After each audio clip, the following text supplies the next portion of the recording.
What's going on, guys? Crypto Jaws here. Welcome back to my channel. And in today's video, I am interviewing Spike Cohen, the Libertarian vice presidential candidate for vice president. And before we go on with the interview, I just want to make a quick disclaimer. When I reached out to the Jorgensen Cohen campaign, it's never my intention to persuade you, the viewer, to vote for them. All I'm trying to do is just get what Spike has to say out to you, the viewer. I just want you to hear what they have to say and let his words speak for itself. I'm not trying to persuade you. It's never my intention. I want you to be able to think for yourself and make decisions for yourself. But if you enjoyed this video, give it a like, subscribe to the channel. It means the world to me. And with all that being said, let's just go ahead and get into the interview. Well, I definitely appreciate you joining me. This is my first ever interview, but I watched yesterday's interview or the discussion with Trap's lead singer's kitchen yesterday. It was very interesting. Yes, It was awesome. the great kitchen debate. They never told me which machine I was supposed to rage against, so I just yelled at the microwave for 2 hours. Yeah, it was nice seeing you interact with his fruit bowl, but it was really cool to see that. I just wish that his points were as good as his kitchen was. He had a great kitchen. I like his it. countertops. That bowl was nice. I like the sink with like where the faucet comes up and then down. I liked it. He had a nice kitchen. Argumentation not the best. Kitchen really nice. So B+ overall. I liked panning to his kitchen. So we'd be talking, and then as he'd talk, I would just have his kitchen be in the main frame. Yeah. It was fun. I had a fun time. Yeah, it was really enjoyable. I didn't watch all of it. Couldn't watch all of it, but for the 20 minutes that I watched, it was really enjoyable. But yeah, it was fun. Yeah. So I wanted to reach out to you and Dr. Jorgensen's campaign because in the crypto space, the only candidates that were ever mentioned to be like pro crypto or pro Bitcoin was Kanye West and Brock Pierce. Okay. And I know that's not the case according to Dr. Jorgensen's interview at Bitcoin.com. She seemed pretty overall optimistic and very for it just because the free market nature. So she seemed very for it. And a lot of people in the crypto space just got it twisted that there wasn't a pro Bitcoin or pro crypto candidate. And I felt like that wasn't the case with the Libertarian Party, because Libertarian economics go hand in hand with Austrian economics, and Austrian economics go hand in hand with the nature of cryptocurrency. So that's the reason why I wanted to reach out to the campaign and either talk to you or Dr. Jorgensen. So I'm very happy to have you on, and Absolutely, man. just go ahead and get started. So I'm going to just go ahead and flat out ask, what are your views on Bitcoin what are your views on Bitcoin as well as cryptocurrencies in general? I think cryptocurrency is the future. I think that anything that is a free market, competing forms of currency by its very nature, even if you get outside of, and I'm sure we'll talk more about this, the blockchain technology itself, anything that is being provided by competing providers is going to give you better outcomes than if you have it imposed upon you by government, which is essentially a monopoly. That not only is it a monopoly, but they don't give you the option to opt out and not get service from anyone. You have to use them. So for example, if you compare cryptocurrency or any other kind of private currency to the Federal Reserve notes, the Federal Reserve notes have lost 98% of their value over the last 107 years that it's been in existence. Any of the coins that have lost that much value are not considered serious coins. Bitcoin has gained exponentially over a much shorter period of time. Ethereum and Litecoin and others have done much better in the same time frame, even as the fiat note has, as the Federal Reserve note has. So I think that they are the future. I think that cryptocurrencies specifically and just free market forms of currency in general are the way forward, by having as many people providing and competing to provide you with the best currency, because they have a vested interest in you using them instead of someone else. They want your business, and they're willing to compete to provide you the most sound currency that will either gain value over time, or at least not lose value over time, and be the best one and most user-friendly and easy one to use, so that you'll use it over their competitors. Right, I definitely agree. And it kind of goes back to when government gets involved, usually things don't go as planned, or it just gets worse. So people using their own currency of choice, it just goes to show that the government doesn't need to be involved in anything. And we'll get more into the Federal Reserve and the faults of it, but Mhm. that's really cool. I'm really happy to hear your opinions on Bitcoin and other cryptocurrencies. I'm glad that you can see the value of it, of the people choosing the currency rather than a depreciating asset such as fiat money that the Federal Reserve prints out millions of dollars daily. But my next question is, what do you think about blockchain technology? And you kind of hit it on a little bit. So from what you said, you kind of do realize that it is the next evolution. It's the future of networking technology as a whole. So I just want to hear your Yeah, thoughts on it. the beauty of blockchain technology, and I don't claim to be a blockchain expert, so there are others who are able to expound upon it much more deeply than I can. But the beauty of blockchain technology is because it is basically an open ledger that anyone can source and be able to find out the transactions as they've gone along. It's they call it trustless, but the reason they call it trustless is you don't have to trust anyone. It's all right there. You can see for yourself how each thing has happened. It is an instant audit whenever you want it. It's actually self-auditing. Every single time a new transaction happens, it is reconciled against the whole thing, so that it is a constant state of being audited. So it keeps everyone honest. It makes it nearly functionally impossible for anyone to be able to cheat the system. And in fact, the amount of resources they would have to expend to cheat the system would be far more than what they would benefit from in being able to cheat it, and more than likely then they'd end up being caught anyway, because of the nature of the self-correcting and self-auditing and self-oversight manner that blockchain operates within. You contrast that again with fiat currency, where auditing the Fed would require legislation because there is no effective mechanism to even audit it in the first place, which is why we talk about auditing the Fed, because it's the first step to everyone seeing that there is no way to do it, that it is a completely unaccountable system, and that we need to just end it. There is not ever going to be an audit of the Fed. It's not possible, as opposed to blockchain, which is eminently auditable. It happens all the time. It's being constantly audited, and it keeps everyone honest. And again, because there are also multiple competing blockchains happening, not only is this one being kept honest, but they all are, and they all have a vested interest in creating the most robust and effective and transparent and streamlined and efficient form of blockchain technology, so that you use their service and someone else's. So I think it is the next way forward, not just in currency, but registration of deeds and titles. There's so many areas where it can be applied to that will completely streamline and revolutionize everything, and make it so that our entire way of doing things is so much more streamlined and so much more out in the open and able to be kept accountable of. So no, I'm a huge fan of blockchain technology. So yeah, that's really good to hear. But I'm really happy to hear that you do see that blockchain is pretty much the future. You can implement smart contracts on it. And even now in China, the cryptocurrency VeChain, they're partnering with supply companies and I think Walmart as well. So you'll be able to see logistical data on a blockchain. Exactly. And like you're saying, auditing the Fed, like I know some people think Bitcoin's private and it preserves your privacy, but it really doesn't. Anyone can, if you have a Bitcoin wallet address and people know it, they can see every transaction you've ever done. Every single transaction you've made. Yeah. So auditing would just be up to the individual. If you wanted to see what the Fed's doing or whatever entity that has a non-private blockchain, you can instantly just go on blockchain.com and look at the chain analysis. But and if you want to use something that is private so other people can't see it, then you can use something like Monero or one of the other cryptocurrencies that are, completely encrypted and private, which has the benefit of being, something where if you don't want people to see what you're doing, but that is still a blockchain system that is self-auditing. It's just not so out in the open for everyone to see. Right. Like Monero, it still operates the same as Bitcoin. There's it's proof of work miners. It'll work off of the CPU of computers and stuff, but it's very privatized. I forgot the name of their algorithm, but there's no way for you to see the transaction unless you are the sender or the recipient. No third party can see it, but that's a really good thing. But there is that ability through the proof of work to be able to actually monitor what has happened, so that everyone can see. Everyone that is an actual party to the transaction or transactions can see what happened, which is effectively what people want with that kind of technology anyway. Yeah, exactly. Like you want. In that kind of aspect, you want the ability to be able to use a cryptocurrency for whatever reason, but you would also want the same reason that you would use cash.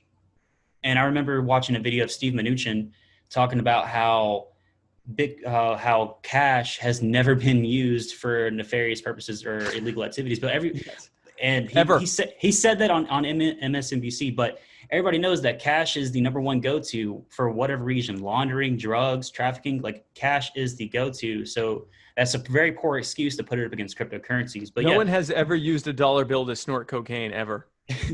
Never. It's never happened. yeah, well, according to Steve Mnuchin, that's never happened, and It's it's never baffling. happened. Love Yeah, it. I was baffled when I saw him say that, but it's crazy. But the next Yeah. question I have for you is: so people flock to hard money and sound money, such as Bitcoin, due to the Fed's infinite money printing. What are your views on the Fed's behavior in regards to the amount of money printing that the Fed is doing? It's what's intended. Two things. So the Federal Reserve and the IRS were both introduced in 1913. Actually, the income tax was introduced. I think the IRS was later, but the Federal Reserve and the income tax were both introduced in 1913. The following year, we got into World War I, and we have essentially been at war of some kind or another, sometimes multiple wars like we have now, ever since. The other thing that happened is the cost of living has steadily gone up every Mm-hmm. single year ever since, because as they inflate the money supply without any corresponding increase in value, as we know, that reduces the overall value of each of those individual Federal Reserve notes that we have in our wallet and in our bank accounts and that we use every day to buy and rent the things that we need.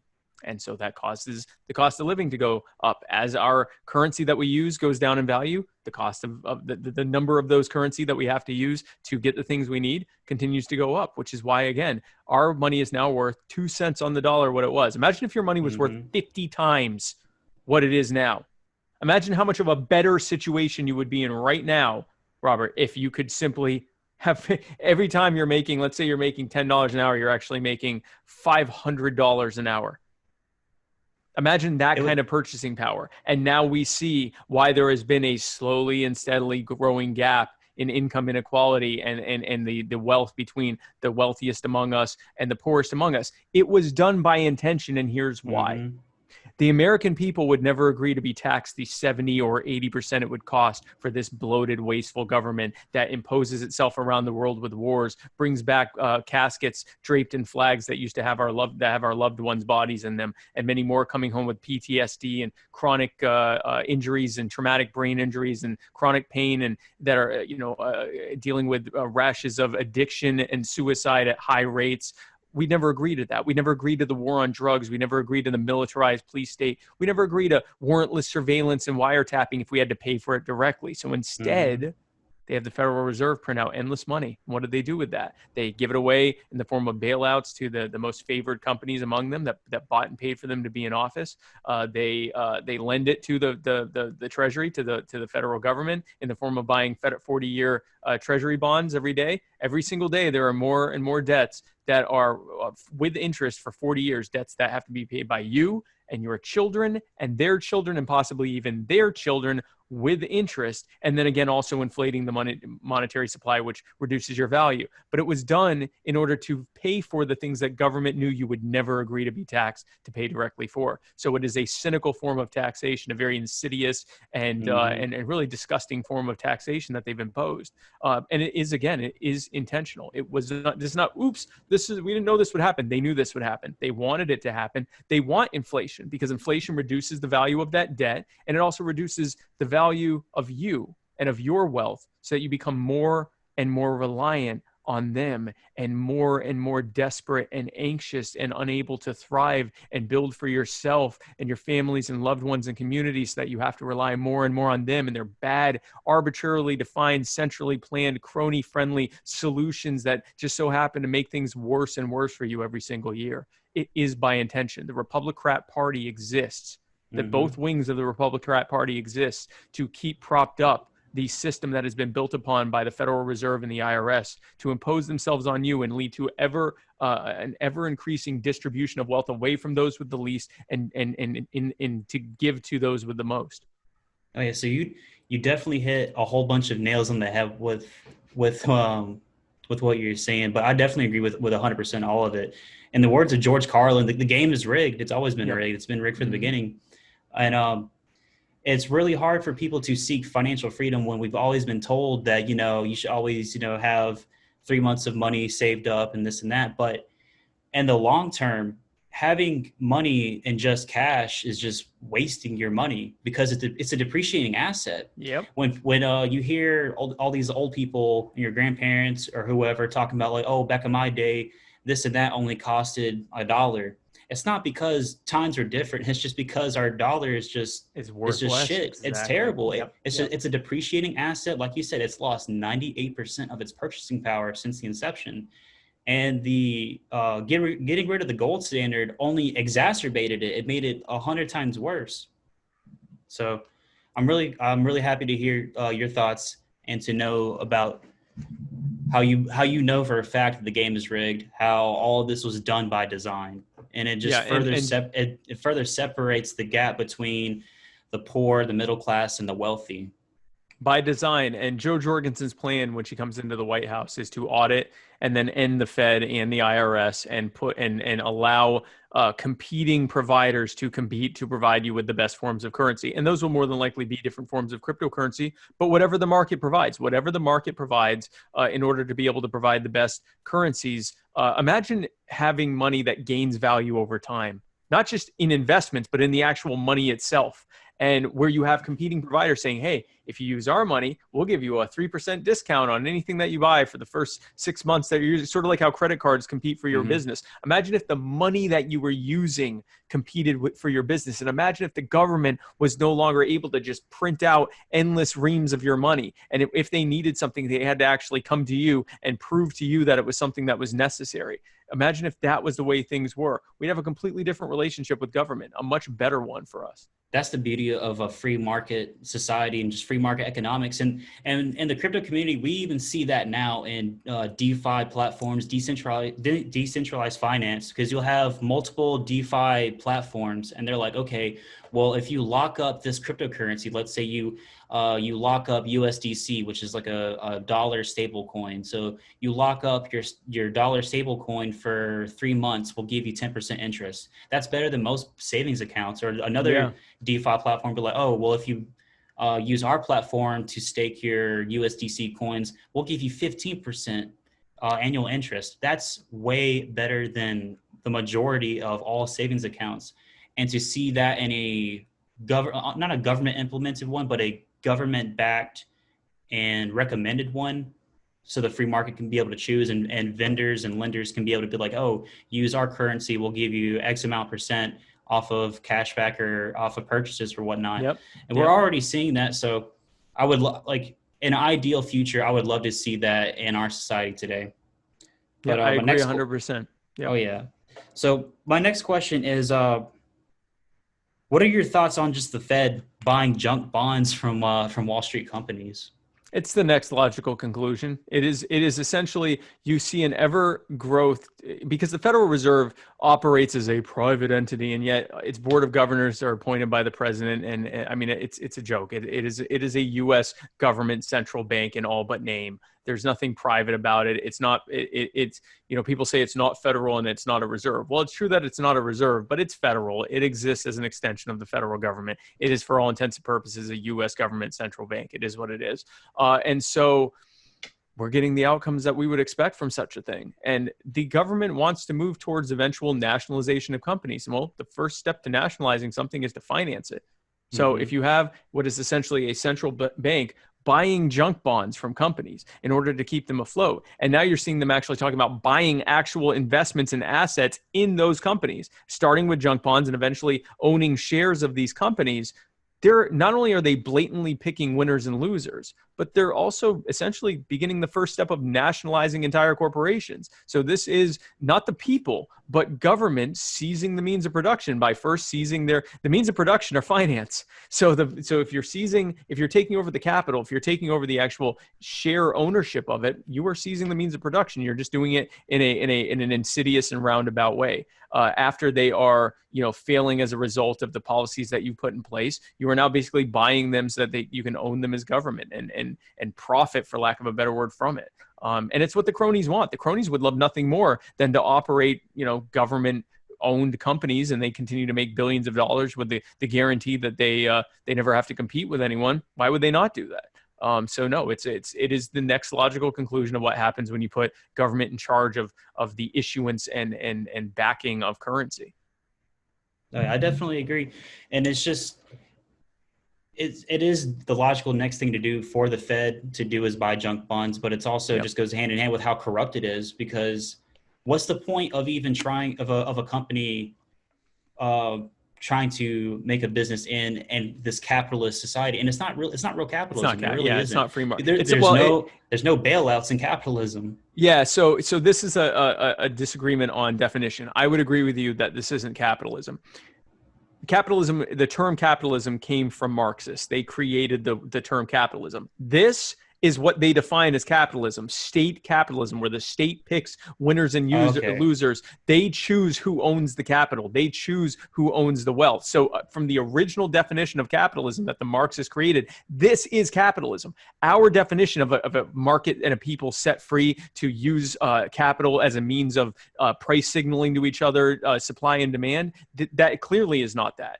So no, I agree with you. This is not a free market. This is not free market capitalism. This is state-imposed corporatism, which is the economic plank of fascism.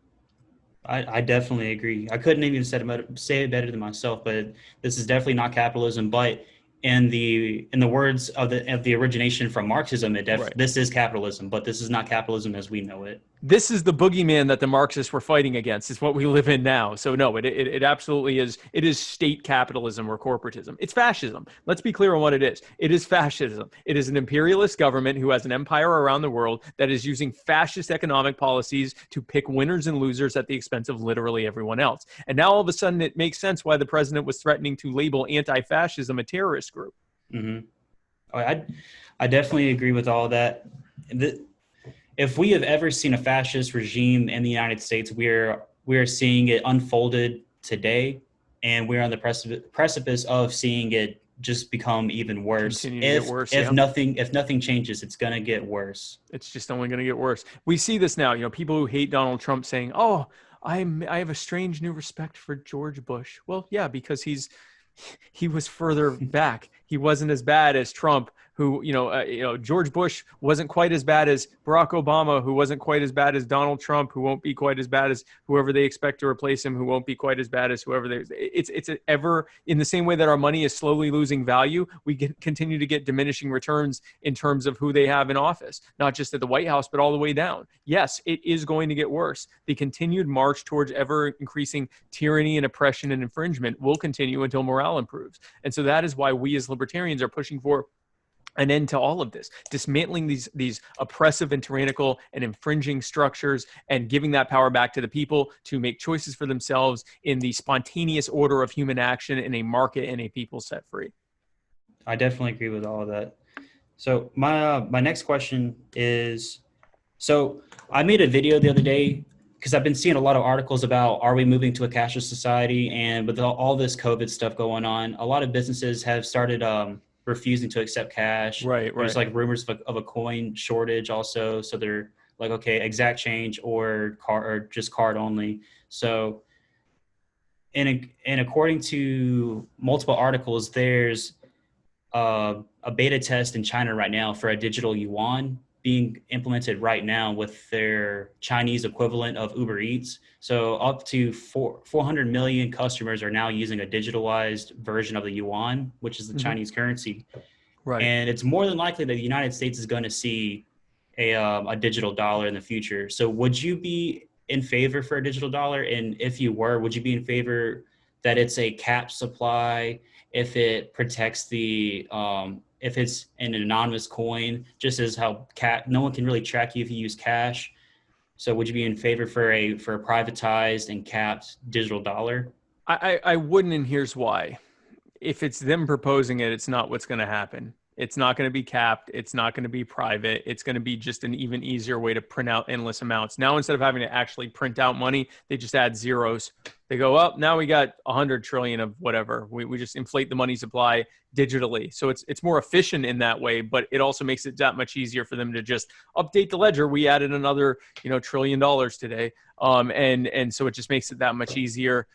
It also, I think ultimately the only people that are going to be able to operate in secrecy are the very people that we want to be transparent, people in government, the clandestine operations to unseat foreign governments and everything else. I think it's going to be the absolute worst outcome possible from that. I am not against digital currency. I am against the government having any more power or any more ability to operate than they already do. We need to be reducing their power. I am in favor of getting rid of the government monopoly or even in government involvement in the issuance and backing of currency. They have clearly failed. They have used it for the absolute worst of intentions, and there's no reason to expect that that would end. I want to put the power back in the market and in people set free to be able to come up with the best currencies for us to be able to use, which will lead to all of the things that we're talking about with this, except it'll actually happen because they have a vested interest in doing it because they're not operating as a coercive monopoly. Okay, well, I can definitely see that, and I can understand why you wouldn't want the government to be involved in the issuance of currency just because, and even in a digitalized form, because it'd be that much easier to just go ahead and inflate the dollar even more and decrease the purchasing power. Right. Would you be against reverting back to the gold standard?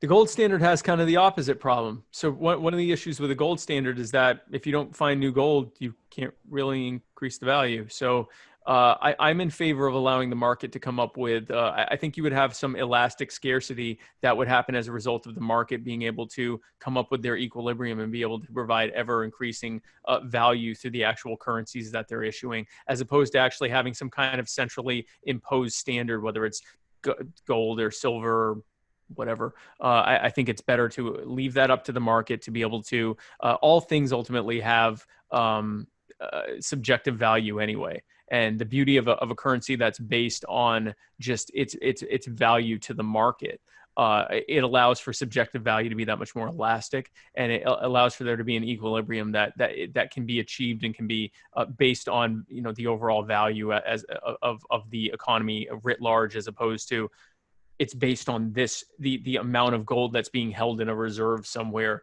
I think that leads to some unhealthy deflationary measures by virtue of the fact that the economy can only grow according to essentially how much gold there is. So that's an inherent flaw to that system. Is it better than what we have currently? No doubt, not even close. I think that we would be better off just letting the free market compete with each other. That's the value. The value is in who can compete the best. I agree. So overall, you're just like, whatever the people want. If I know give it to the market. Yep. I know in one of Dr. Jorgensen's podcasts she did, someone brought up about Bitcoin, and she was like, I don't care if people would bring chickens to the doctor if you want to pay for your doctor bill and chickens. Like, it's up to you. It's between you and the doctor. Yeah. Yep. And that's just like the core of free market society. A currency is nothing but a medium of exchange, and that medium of exchange can be anything that you and the recipient deem is worthy of whatever good or service you're paying for. So yeah, I definitely agree with that. So I have a pretty good idea on what your views are on this, but just for anyone who is not sure about what libertarians believe with taxes, or what you and Dr. Jorgensen believe with taxes, but in the regards of transactions of cryptocurrency as well as capital gains taxes, what are your views on that? All taxation is theft. And not only is it theft, it's a regressive theft. So if you say, well, we're only going to tax the wealthy, we're not going to tax people who need all their money, we're just going to tax the people who don't need all their money. All they're going to do is add it as overhead to the cost of the goods and services that they sell and rent to the rest of us. So the more of a net consumer you are, the higher your de facto taxes. You may not be paying it directly, but you're just paying. They're basically collecting the tax that they charge you as a result of that. So, all taxation eventually is paid for by the consumer at the end user. And the more of a net consumer you are, the less money you have in investments, and the more money you're using just to consume, the higher percentage of your income is just consuming things that you need. In other words, the poorer you are, the higher your de facto tax rate is. That's Mm-hmm. why all government programs ultimately work out to just being a wealth redistribution from those with the least and giving it to those with the most. So we are in favor of eliminating all taxes, transaction taxes, capital gains taxes. Now, I did see an interesting idea that would be a transaction fee where you could choose not to pay it. But if you didn't pay a transaction fee on whatever that good or service was, you couldn't use government services relative to it. So, for example, if you sold me a car and we didn't pay the 2% transfer fee to the government, and it turns out the car was a lemon, I can't sue you or try to get protection from the government to, for you to rectify it because we didn't pay that fee. That's kind of an interesting thing because now it is voluntary to the extent that if you just want to be on your own for the thing, you don't have to pay anything. If you want the services of arbitration from government or protection with government, then you would pay the transfer fee. It's an interesting idea anyway. It's not official policy of the campaign or anything, but the point of that is government needs to be voluntarily funded. If government has a service that has a demand that's necessary, people will be willing to pay for it. And if they're not willing to pay for it, that means either it's something that government has, that it's a service no one wants, or it's a service that they don't want from government. So, I think that that's the best way to finance government. Really anything. We wouldn't say, there's a pizza shop down the road, but their model is that if you walk by their store, they point a gun to your head and say that you have to give them money and then they give you a pizza. We'd call the police. You can't do that. That's Right. racketeering. That's extortion. You can't do that. But then government does it. That's how government operates. And so we think that government should be financed voluntarily. That's actually the Libertarian Party platform on revenue and taxation. I definitely agree. Like, why would you willingly give your money away to a person that's just going to profit off of it? That's why these companies are just going to tax you, whether you realize it or not. You're going to get taxed, and it's nothing but just paying them even more money for absolutely no reason. And going back to what you're saying with the fee or whatever, with the car and versus the lemon, that's really good because at that point it's not really a tax or it's a fee. It's like insurance. It's in your Yeah. best interest to do it, but if you don't think it's If you necessary, don't want to, you don't have to. Yeah, it's exactly. it's completely voluntary, which is And if you get burned, then next time maybe you'll do it. Like, yeah. you learn your lesson. Next time you pay the 2%, 3%, 1%, whatever it is. And that funds government in a relatively voluntary way. You can choose not to get the service. Some businesses will immediately pay for it and add it because they want that protection from liability. Mm-hmm. And again, that's voluntary. They chose to add that fee. They chose to pay that fee. Yeah, it could be looked at as a tax or a fee, but you as the consumer or the purchaser, you are getting something out of it. Yes. You're getting value out of the extra money that you're paying into. Exactly. So we talked about this a little bit earlier, but the U.S. dollar is on course for more of its loss of its purchasing power. So what do you believe we should do to avoid this course of hyperinflation? Yeah, again, and the Fed and the IRS put it in the hands of the free market and let it do its thing. And over time, it will just heal from the wounds of what the IRS and the Fed has done. It'll heal pretty quickly. The benefits will be profound and immediate. Taking it out of the hands of government and putting it in the hands of a market set free and a people set free, competing to provide to the best service so that they can get the business over someone else. I definitely agree. Like I said, couldn't say it better than myself, but yeah, I definitely agree with that. So my last question. So I know to become a member of the Libertarian Party, you can pay with a credit card, PayPal. You can pay in Bitcoin. Does the Jorgensen and Cohen campaign have its own Bitcoin address for donations as well? I believe so. And I feel terrible because I was asked this a day or two ago and I said that I would find out and then I promptly forgot to. So I'm actually going to write a note to ask because I do believe that we have a cryptocurrency wallet that people can give to, but I'm gonna look that up and actually get back to you on that because I want to say that we do have that. So anyway, I have that note now. I will find out and update you on that if we do. I do know the party has that. But I will find out if we do. Awesome.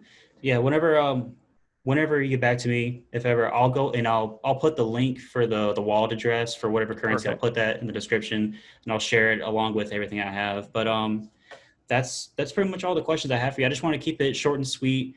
And like I said, the bulk of it, I just want to talk about economics, the Fed, the dollar, and cryptocurrency, because as a fellow libertarian, I do know that it goes hand in hand with what most crypto hodlers want in our society. Yep. And to see all these other crypto channels talk about, oh, there's no pro Bitcoin presidential candidate besides Kanye West and Brock Pierce, I'm just like, you're wrong. Like Dr. Jorgensen in her interview at Bitcoin.com is extremely optimistic, the most Yep. optimistic politician well, not politician, but candidate I've ever seen be for cryptocurrency. And to hear your thoughts on Bitcoin and cryptocurrencies and ending the Fed just makes me feel a whole lot better for even doing this interview, so I can get it out to more people to hear Absolutely, this. man. Absolutely. I'm very happy for the opportunity. And yeah, no, Joe Jorgensen is the most pro crypto of the presidential candidates, bar none. And pro crypto and just pro allowing the market to do its thing, which we believe will lead to cryptocurrency. I think blockchain is the future, not just for currency, but on almost anything needing any kind of registry or ledger. Blockchain is the way to do it. There's so many different ways to do it. It is becoming better with each year. The technology is just getting better and better and better, and it's being built by people largely doing it open source to better society, because they recognize that they'll also profit from that. That it will be a better society that we're all thriving and prospering in, and that's 100% in line with what libertarians believe. Decentralize the market, get the power out of the hands of the Republican politicians and their cronies, and not just Republican. If we get into office, from our hands, take the power out of our hands and out of the hands of the cronies and the bureaucrats, and put it back in the hands of the people, to allow for that spontaneous order of a free market set free. Exactly. Like that's how stuff gets invented. People see a problem. People with innovation and creativity, they see a problem, or they can see something that can be done more efficiently, and they're like, if I think of this and I can solve this problem and I can sell it or do whatever, I can profit off of it. I That's can how free. profit from it. There's literally no cons to free market economics, because it just works. People want to do good because you get paid for it. You're able to profit off of it, and a problem gets solved, and everyone gets to enjoy whatever it is that you made more efficient or whatever problem you solved. and So and and as people are more and more enriched and no longer have a situation where their finances determine whether they survive or not, now they're able to help others in charity and mutual aid. So it's not, yes, the profit motive builds us up, but we also have a part of us that wants to do things for the betterment of those around us. And the more means that we have to do so, the more able we are to. And the more people who aren't in poverty and are instead in a more prosperous situation, the fewer people that you have to help, and the more people who are available to help. So it not only creates a more prosperous society, it also creates a more fair and equitable society as well, one that doesn't have this massive gap between those who don't have and those who do have. It fixes everything. It's not a utopia, and it doesn't mean that there won't be bad actors and abusive situations, but it fixes the systemic problems, so that now you just have individual bad actors and that are outnumbered by good actors who are trying to do the right thing, both as a profit motive and an altruistic motive. yeah, definitely compared to our society today, like Oh if yeah. if let's say you don't like this company because they did some racist stuff, or you just don't agree with with anything ethically sourced or Yep. unethically sourced, well, okay, don't buy anything from Don't them, buy from them. and tell everyone like, hey, this dude said some racist stuff, or they're not paying, they're paying their wage, they're paying their workers is like next to none. Mm-hmm. Don't buy from them, and just tell your friends, and just go back to boycotting. And that puts the power in the hands of the people. Like, okay, well, if me as a CEO, if I do some dumb shit, no one's going to buy from me, so I'm not going to do dumb Exactly. shit. And it's just a self-regulating thing, and like you said, it closes the gap from it. And currently we are in the largest gap our nation has ever seen, from wealthy middle class to poor. In Yep. a free market world, it would just prosper everyone and close that gap. Mm-hmm. But Absolutely, man. I don't have anything much to say else to you, Spike, besides thank you so much for coming on and answering my questions. It means the world to me. So definitely thank you. I appreciate it. And I will definitely be voting for you and Dr. Jorgensen in November. Thank you, Robert. That means a lot to me. And folks, if you want to find out more, if you agree with Robert, which I hope you do, that Joe Jorgensen and I are your pick for the White House this year, just go to Joe20, and you can fill out our form to become a member of our team. It is people on the grassroots who will be working on this campaign to help us spread our message of liberty and take it all the way to the White House. And if you're able to make a contribution, there is a donate button there. I will find out if we take Bitcoin. I do think that we do. But I greatly appreciate your time, Robert, and to everyone that tuned in and was listening to and watching Crypto Jaws. I appreciate your time. And Robert, have a great evening. All right, you too, Spike. Thank you so much. Have a good rest of Thank your you. evening as well. You too. Thanks, man. Bye.